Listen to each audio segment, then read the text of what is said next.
اشفاق احمد ایک انتہائی قیمتی واقعہ لکھتے ہوئے فرماتے ہیں کہ میرے ایک دوست پروفیسر جو اٹلی میں ٹیچنگ کرتے ہیں وہ پہلے دار اسلام میں داخل نہ تھے، لیکن اس واقعے نے ان کو مسلمان بننے اور اسلام قبول کرنے پر مجبور کر دیا، اور آج یہ ایک سچے مسلمان ہیں۔ واقعہ کچھ یوں ہے کہ چمندہ ایک یہودی بزنس مین ہے جس نے پاور سیکٹر، آئل فیلڈ اور کنسٹرکشن سمیت یورپ بھر میں بہت بڑی انویسٹمنٹ کر رکھی ہے۔ وہ اپنا ایک واقعہ بیان کرتا ہے کہ جرمنی میں موجود میری تعمیراتی کمپنی کے مین آفس کا سیکیورٹی گارڈ پاکستانی مسلمان تھا۔ شکل و صورت سے کہیں سے بھی مسلمان نہیں لگتا تھا، بلکہ میں نے اسے کبھی نماز پڑھتے ہوئے یا کوئی بھی مذہبی رسم ادا کرتے ہوئے نہیں دیکھا تھا۔ البتہ اس میں یہ خوبی تھی کہ وہ ایماندار تھا، کام سے مخلص تھا۔ ایک دن جب میں ایک نیا پروجیکٹ پکڑنے کے لیے جرمنی گیا ہوا تھا اور ڈیل سائن کرنے کے بعد میں اپنی کمپنی کے جرمنی میں موجود مین آفس پہنچا تو گیٹ پر کھڑے مسلم پاکستانی سیکیورٹی گارڈ نے مجھے دیکھتے ہی میری عزت میں اپنا ہتھیار سائڈ پر رکھ کر میرے لیے دروازہ کھولا۔ نہ جانے مجھے کیا سوجی کہ میں اس مسلمان نوجوان کے پاس رک گیا اور اسے کہا کہ قرآن پاک میں لکھا ہے ایک مسلمان 100 غیر مسلم پر بھاری ہے، جبکہ مجھے نہیں لگتا کہ تم اپنے جیسے کسی ایک پر بھی بھاری پڑ سکتے ہو۔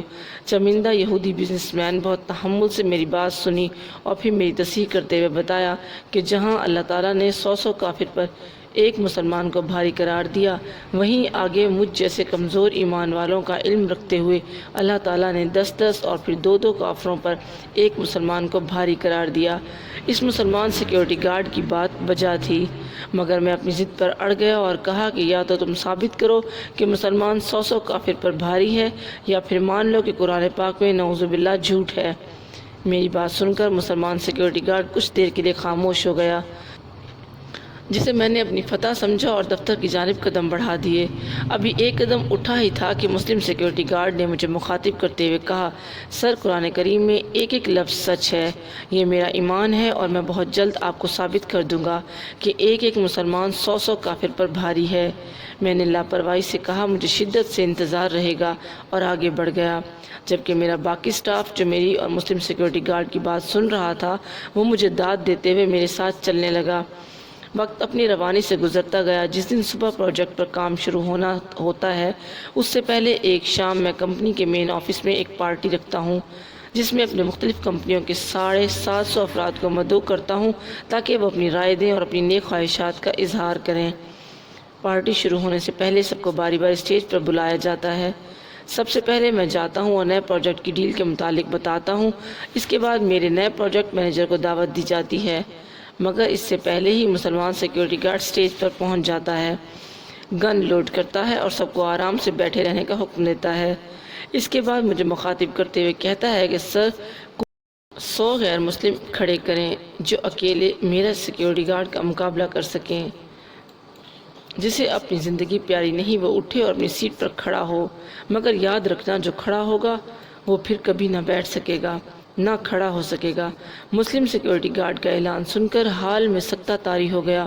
میں اٹھ کر بات کرنا چاہتا تھا مگر ہمت نہیں پڑ رہی تھی۔ تقریباً 1.5 منٹ یہی صورتحال رہی۔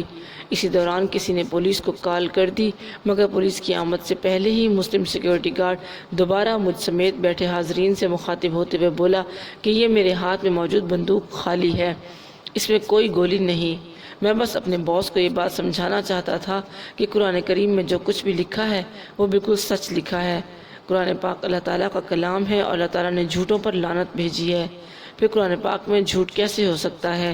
میں آج اور اس وقت اپنی جاب چھوڑ کر جا رہا ہوں، کیونکہ میں کسی ایسی جگہ پر جاب نہیں کر سکتا، نہ ہی کرنا چاہتا ہوں جہاں میرے ایمان کو مشکوک بنا دیا جائے۔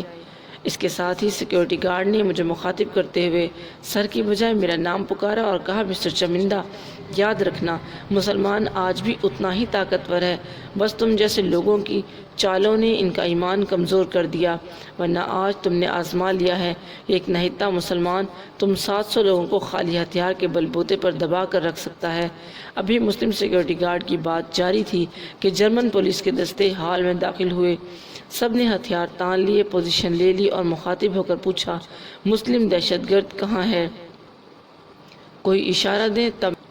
تب میں نے فوراً کھڑے ہو کر ہاتھ اوپر کر کے اسٹیج پر گیا، اپنا تعارف دیا اور بتایا کہ یہاں ایک اسٹیج ڈرامہ ہو رہا تھا، اس کردار سے متاثر ہو کر کسی نے آپ کو کال کر دی، میں معافی چاہتا ہوں تکلیف کے لیے۔ ساتھ ہی پولیس آفیسر کا شکریہ ادا کر کے انہیں واپس بھیج دیا۔ اس کے بعد مسلم سیکیورٹی گارڈ کو بہتر جاب کی آفر کی، مگر اس نے انکار کر دیا اور میں نے اسے گولڈن ہینڈ شیک دے کر رخصت کر دیا۔